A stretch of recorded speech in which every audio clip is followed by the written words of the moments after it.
तो हमारे viewer mister तरुण गाबा 40412 इनका आईडी है। इन्होंने पूछा है, sir I am a banker, I have a question related to working capital CC limit. If a newly open firm approaches bank for working capital finance having no past financials, then based upon the projections we will finance CC limit. Then will we have to maintain NWC first, then disburse CC limit? If yes, where that NWC margin will be kept? पहले question समझते हैं, पूछना क्या चाहते हैं। Basically ये कह रहे हैं कि ये एक बैंकर हैं और इनका सीसी लिमिट से रिलेटेड एक क्वेश्चन है कि अगर एक बिल्कुल नई फर्म है जिसके पहले के कोई फाइनेंशियल्स नहीं है, कोई हिस्ट्री नहीं है फाइनेंशियल्स की, वो फर्म एक सीसी लिमिट लेती है, प्रोजेक्शंस के बेस पे बैंक उसको सीसी लिमिट सैंक्शन करता है, तो क्या बैंक को ये इंश्योर करना पड़ेगा कि उसके पास एनडब्ल्यूसी का मतलब होता है नेट वर्किंग कैपिटल या मार्जिन, वो पहले से है या नहीं, उसके बाद सीसी लिमिट डिस्बर्स होगी। और अगर पहले से एनडब्ल्यूसी इंश्योर करनी है तो उस एनडब्ल्यूसी या मार्जिन को रखा कहाँ जाएगा। बहुत ही अच्छा क्वेश्चन है। अब इसका आंसर है जी हाँ, बिल्कुल हमें ये इंश्योर करना पड़ेगा, हमें ये देखना पड़ेगा कि उसके पास एनडब्ल्यूसी या मार्जिन सैंक्शन लेटर के हिसाब से, आपके सैंक्शन टर्म्स के हिसाब से है कि नहीं। जैसे हम एक कार लोन देते हैं, हम क्या करते हैं, मान लीजिए कार 10 लाख रुपए की है, हम लोन उसको 8 लाख रुपए का दे रहे हैं, 2 लाख रुपए उसका मार्जिन है मान लीजिए, तो हम क्या करते हैं, 2 तरीके होते हैं उसके। पहली चीज़ तो ये कि 2 लाख रुपए पहले ही डीलर को एडवांस दे दे और उसकी रसीद ला के आपको दे, आपने उसका प्रूफ देख लिया कि हाँ 2 लाख रुपए डीलर के अकाउंट में जा चुके हैं, डीलर की रसीद आपने देख ली। फिर आप क्या करते हैं, आप 8 लाख रुपए का लोन डिस्बर्स करके डीलर के अकाउंट में ट्रांसफर कर देते हैं और इस तरह से गाड़ी या कार जो है वो आपके बोरोर को मिल जाती है। दूसरा तरीका इसका क्या होता है कि 2 लाख रुपए आप कहते हैं जो मार्जिन है वो आप अपने अकाउंट में पहले जमा करवाते हैं, अपने इन द सेंस बैंक के अकाउंट में लाके डिपॉजिट करेगा कस्टमर। उसके बाद 8 लाख रुपए जो बैंक का जो लोन वाला अमाउंट है वो डिस्बर्स होगा, पूरा 10 लाख रुपए तब डीलर को जाएंगे। तो ये 2 तरीके होते हैं कार लोन को डिस्बर्स करने के। ऐसे ही हम जब कोई मशीन लोन डिस्बर्स करते हैं तभी हम यही करते हैं, या तो हम मार्जिन की रिसीट लेते हैं, हम ये इंश्योर करते हैं कि मार्जिन सप्लायर के पास तक पहुंच गया है कि नहीं मशीन का, और फिर हम लोन का अमाउंट डिस्बर्स करते हैं। या हम दूसरा तरीका ये अपनाते हैं कि हम मार्जिन अमाउंट भी बैंक के अकाउंट में पहले मंगवाते हैं कस्टमर से और फिर हम लोन अमाउंट के साथ उस पूरे अमाउंट को मशीन के सप्लायर के पास भेजते हैं, जिससे कि मशीन की सप्लाई बोरोर को हो सके। बिल्कुल यही तरीका अपनाना है सीसी लिमिट में भी। अब कैसे करना है इसको ये देख लेते हैं, एक एग्जांपल के तौर पे समझ लेते हैं। जब हम किसी कस्टमर को सीसी लिमिट देते हैं तो हम क्या करते हैं, हम एक मार्जिन डिसाइड करते हैं। एग्जांपल के तौर पर मान लेते हैं कि हमने किसी कस्टमर को 1.5 करोड़ रुपए की सीसी लिमिट दी, 3 लाख की, मार्जिन डिसाइड किया 25%। अब नॉर्मल कोर्स में जब हम ड्रॉइंग पावर कैलकुलेट करते हैं स्टॉक बेसिस पे, तो हम क्या करते हैं, इन पे कैलकुलेशन देख लेते हैं एक बार। हम क्या करते हैं, हम स्टॉक्स लेते हैं, जो भी स्टॉक स्टेटमेंट वो स्टॉक दिखाता है, इसमें हम डेटर्स ऐड करते हैं, जिसको रिसीवेबल्स भी कहा जाता है। डेटर्स की एजिंग कुछ भी हो सकती है, 90 डेज, 180 डेज, या जो भी हमने सैंक्शन में जितने भी डेज की डेटर्स की एजिंग हमने एक्सेप्ट की है वो डेटर्स हम ऐड करते हैं। इसके बाद में उसमें ऐड करते हैं एडवांस टू सप्लायर्स, अगर हमने सैंक्शन में उसको अलाउ किया है तो। इसके बाद इसमें से माइनस करते हैं हम क्रेडिटर्स, या जिसको हम ट्रेड पेबल्स भी कहते हैं, और माइनस करते हैं इसमें से एडवांस फ्रॉम कस्टमर्स। अब ये जो भी फिगर निकल कर आती है, मान लीजिए जो फिगर निकल कर आती है फॉर एग्जांपल 20 लाख रुपए निकल कर आती है, तो हम क्या करते हैं, और हमने अगर 25% मार्जिन पे सीसी लिमिट सैंक्शन की हुई है तो हम क्या करते हैं, 20 लाख में से 25% घटाते हैं, 20 लाख का 25% हो गया 5 लाख रुपए, और 15 लाख रुपए का हम ड्रॉइंग पावर कस्टमर को रिलीज करते हैं। अब इसका मतलब क्या होता है कि 5 लाख रुपए ये जो है यही यही कस्टमर का मार्जिन था, या जिसको हम नेटवर्किंग कैपिटल कहते हैं। 5 लाख रुपए मार्जिन के केस में 15 लाख रुपए की हमने डीपी रिलीज की। इसका मतलब हो गया 3 टाइम्स। 3 टाइम्स कब होगा, जब 25% मार्जिन पर सीसी लिमिट सैंक्शन होगी, यानी कि जितना भी पैसा कस्टमर लेकर आएगा उसका 3 टाइम्स डीपी हम रिलीज कर देंगे। अगर कस्टमर इसी तरह से कैलकुलेशन में निकल कर आता है कि कस्टमर 25 लाख रुपए लेकर आया है, तो हम कितनी डीपी रिलीज करेंगे, 25 इंटू 3 टाइम्स, यानी कि हम 75 लाख तक की डीपी हम रिलीज कर सकते हैं। अब देखते हैं कि नए केस में इसी चीज को किस तरह से करना है।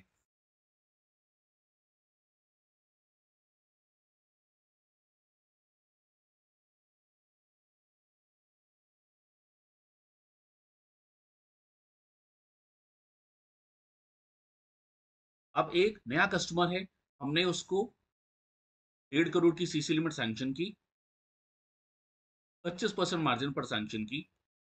अब हमें क्या इंश्योर करना है 1.5 करोड़ की लिमिट रिलीज करने के लिए? 1.5 करोड़ का मतलब हो गया, अगर 25% मार्जिन पर लिमिट सैंक्शन की है, यानी कि कस्टमर को लाना पड़ेगा 50 लाख रुपए कम से कम मार्जिन के तौर पर। तभी हम 50 लाख इंटू 3, 1.5 करोड़ रुपए हम उसको लिमिट रिलीज कर पाएंगे या डीपी रिलीज कर पाएंगे। अब ये 50 लाख हमें कैसे इंश्योर करना है? इंश्योर तो करना पड़ेगा।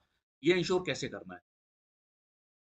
कस्टमर क्या कर सकता है कि कस्टमर ये पैसा डायरेक्टली सप्लायर को दे सकता है, और इसको एडवांस टू सप्लायर के तौर पे आपको दिखा सकता है। ये पैसा वो सप्लायर को देके इसके अगेंस्ट स्टॉक खरीद सकता है, और इसको स्टॉक स्टेटमेंट में दिखा सकता है एज स्टॉक्स या इन्वेंट्री जिसको हम कहते हैं। या इसमें वो दोनों काम भी कर सकता है। पार्शियल पैसा, मान लीजिए 20 लाख रुपए उसने छोड़ दिया एडवांस टू सप्लायर के तौर पे, और बाकी 30 लाख रुपए का उसने स्टॉक खरीद लिया। अब ये पैसा उसने खुद लगाया है। अब इसके लिए कस्टमर आपके पास क्या डॉक्यूमेंट लेकर आएगा? कस्टमर आपके पास स्टॉक स्टेटमेंट लेकर आएगा सबसे पहले। इसमें वो एडवांस टू सप्लायर,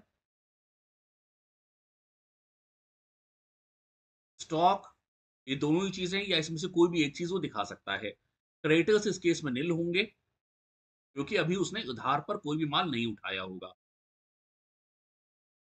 या अगर उधार पर कोई माल उठाता है तो वो क्रेडिटर्स भी स्टॉक स्टेटमेंट में दिखा सकता है। आपको सबसे पहले क्या करना है, आपको इसके बेसिस पर उसका मार्जिन कैलकुलेट कर लेना है। जितना भी वो एडवांस सप्लायर दिखा रहा है, स्टॉक दिखा रहा है, इन दोनों को ऐड कर दीजिए, क्रेडिटर्स को माइनस कर दीजिए उसमें से।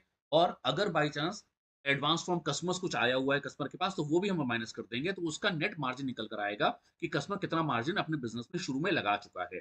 अब इसके लिए आप एक स्टॉक स्टॉक तो ले ही सकते हैं, उसके अलावा आप सीए का सर्टिफिकेट ले सकते हैं। उससे वो चीज को ज्यादा ऑथेंटिसिटी मिल जाती है। आप इनवॉइस की कॉपी ले सकते हैं, अगर कस्टमर ने स्टॉक उठा लिया है तो इनवॉइस की कॉपी ले लीजिए। इस इनवॉइस को आप कस्टमर के जीएसटी पोर्टल पे जाके भी वेरीफाई कर सकते हैं। या अगर कस्टमर ने केवल एडवांस दिया है सप्लायर को, तो आप सप्लायर की रिसीट ले सकते हैं, जिससे ये कंफर्म हो जाएगा कि हाँ सप्लायर के पास उतना पैसा पहुंच चुका है। इनमें से कोई भी डॉक्यूमेंट आप ले सकते हैं।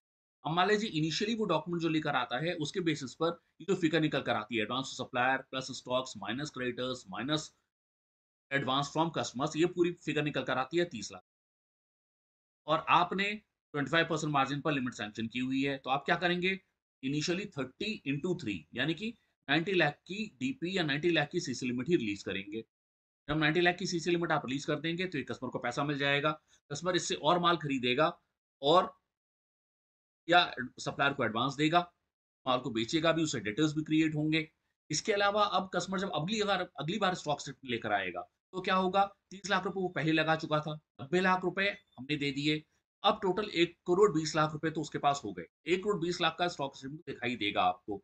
उसके अलावा कस्टमर अब और अपना मार्जिन इंडक्ट करेगा, मान लीजिए इस बार उसने 10 लाख रुपए और इंडक्ट कर दिए।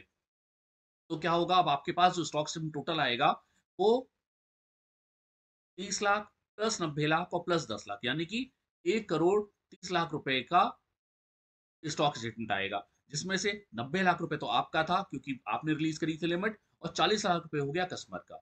अब 40 लाख के अगेंस्ट में आप क्या कर सकते हैं? 40 लाख के अगेंस्ट में फिर से वही कॉन्सेप्ट लगाना है, 40 इंटू 3, यानी कि 120 की लिमिट आप रिलीज कर सकते हैं।